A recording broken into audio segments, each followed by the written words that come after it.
Freud's exhibit was happening at the, I'm sorry, that is my cat. Um,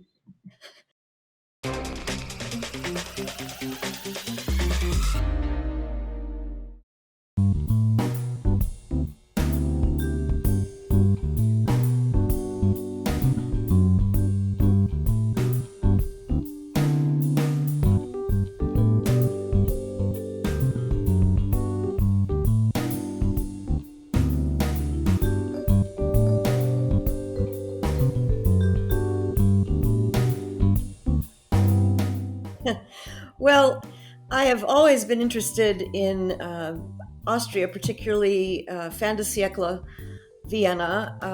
My dissertation in my first PhD was on Arnold Schoenberg, and so I spent time in Vienna for that research many, many, many years ago. I teach psychology and religion at Union Theological Seminary in New York. So I have a free range of things that I can do in that whole field of both psychology and religion. The early history of psychoanalysis and religion was of great interest to me. Of course, Freud and his inner circle around the beginning of the century and on toward the 20s and then the 30s, and his exile because of the Holocaust. So these things were always of great interest to me historically. But actually, in a way, I was nominated for this Fulbright because I was working with other scholars on actually Sabine Spielrein, who was for a long time a forgotten figure in early psychoanalysis, and then due to the discovery of her diaries and papers was brought back into awareness. And so I was working on Spielrein with some colleagues from Bern, Switzerland, and also someone who was on the board at that time of the Freud Museum in Vienna. And they urged me to apply. And so I cooked up a proposal that was of interest to me to look at what was the attitude toward religion among the circle around Freud. We all know very much about Freud's own attitudes and that he increasingly became hostile to religion. And so I was curious if all of his followers just fell in step with him or if they had other thoughts and wanted to go into the minutes of their meetings and their own writings. And so that was the project.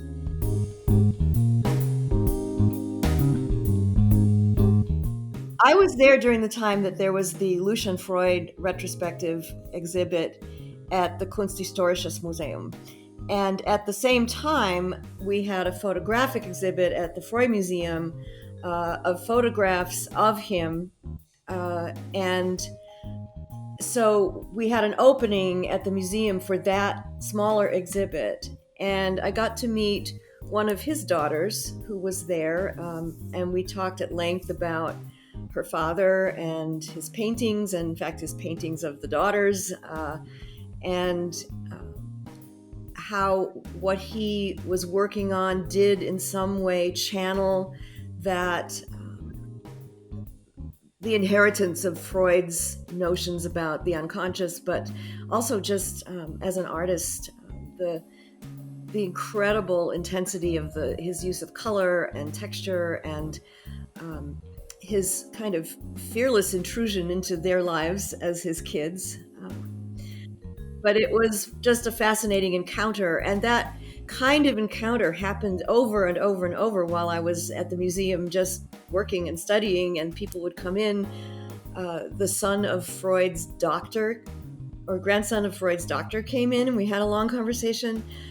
You just meet people there that you wouldn't have access to in any other way in such an informal and lovely way. And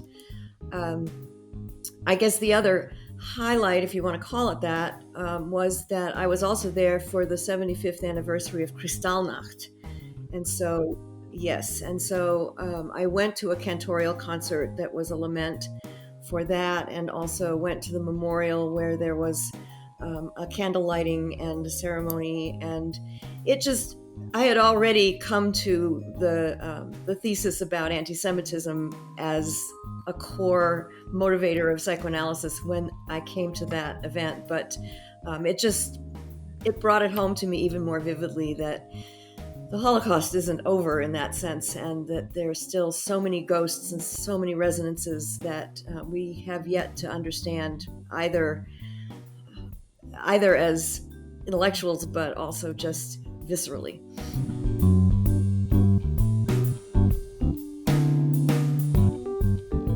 Well, that's really the segue. What we were just talking about was nationalism, conservatism and nationalism.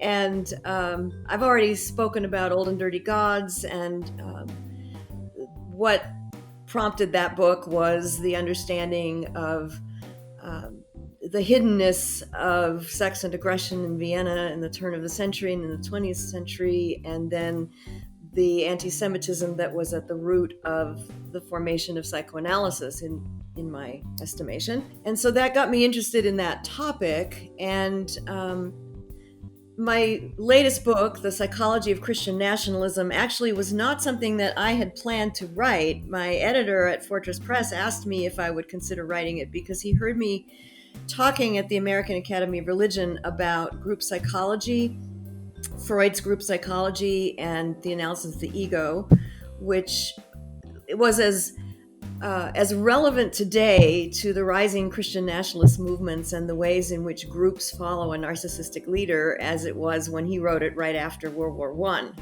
And so I said yes to the project, not knowing exactly the deep hole I was going to be getting into. I think the fact that I had that experience with the Fulbright in Vienna made me all the more aware of what the kinds of dynamics were that go into these kinds of mass conservative movements, and Freud's insight that it takes a narcissistic leader to kind of cohere and bring people together and draw them in a charismatic way to a movement that is frankly quite frightening. And with the religious overlay in Christian nationalism of right-wing, virtually fundamentalist, but certainly evangelical Christian rhetoric, together with right-wing politics and the ways in which leaders of both movements found each other and heightened each other's influence, is really, there are some real parallels there.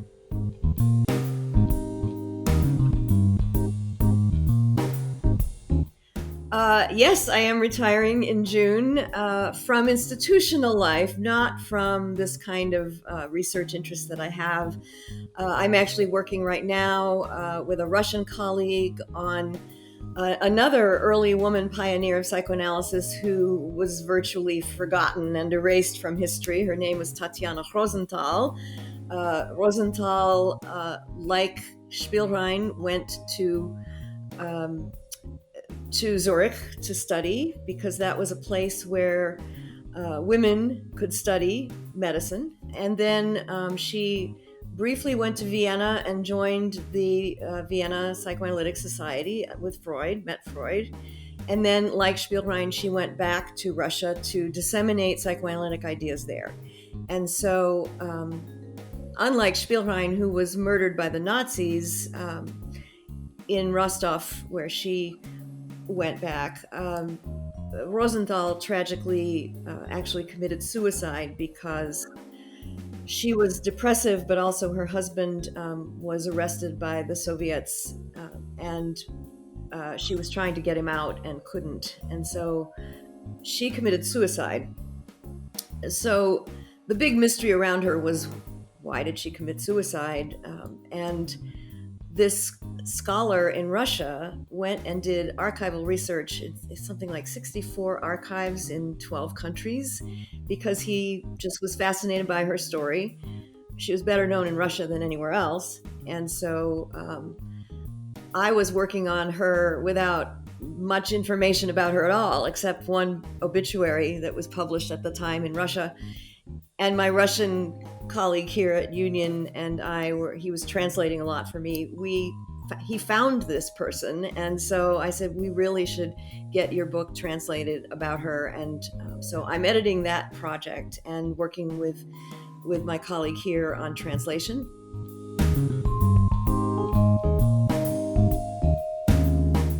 In some ways, because of the history having a kind of a a love-hate relationship with the ways in which Austria avoided culpability for so long. I really, really, really love Vienna. And I have fallen in love with Austria. I have a friend out in the Tyrol now who came here as a visiting student, and we connected. So I've been to other parts of Austria that are just absolutely beautiful. I think it has become my home away from home.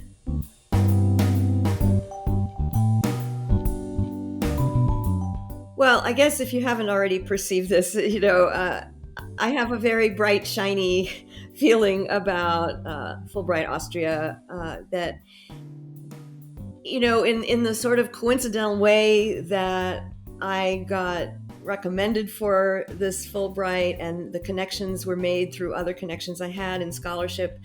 I had no idea that it was going to be more than a kind of a short research gig that would be very interesting. And then I would go on and do other things. And instead, it absolutely has captivated me. And I've ended up being I expect that for the rest of my active scholarly career, I will be pursuing questions that continue to evolve out of that work and with those relationships. But the thing that I would say that you should anticipate if you're going to be a Fulbright in Austria is that Gemütlichkeit is real. People are genuinely interested in getting to know you. Once you get past the first sort of layer of reserve, there is a friendliness on the surface, and then there's a reserve underneath that, and then underneath that is just outright interest and love and friendship, and you have to persist. And when you persist, you can form lifelong relationships, truly. And so it's a fascinating culture. It is something that has lots of resonances in the history there to the history of the United States. But if the goal of Fulbright in general is to make intercultural relationships, it absolutely does everything it can to foster that. And everything from the orientation to the ongoing Stammtisch opportunities that we had to meet one another, and the socialization that happens as part of it, Fulbright just does it really well.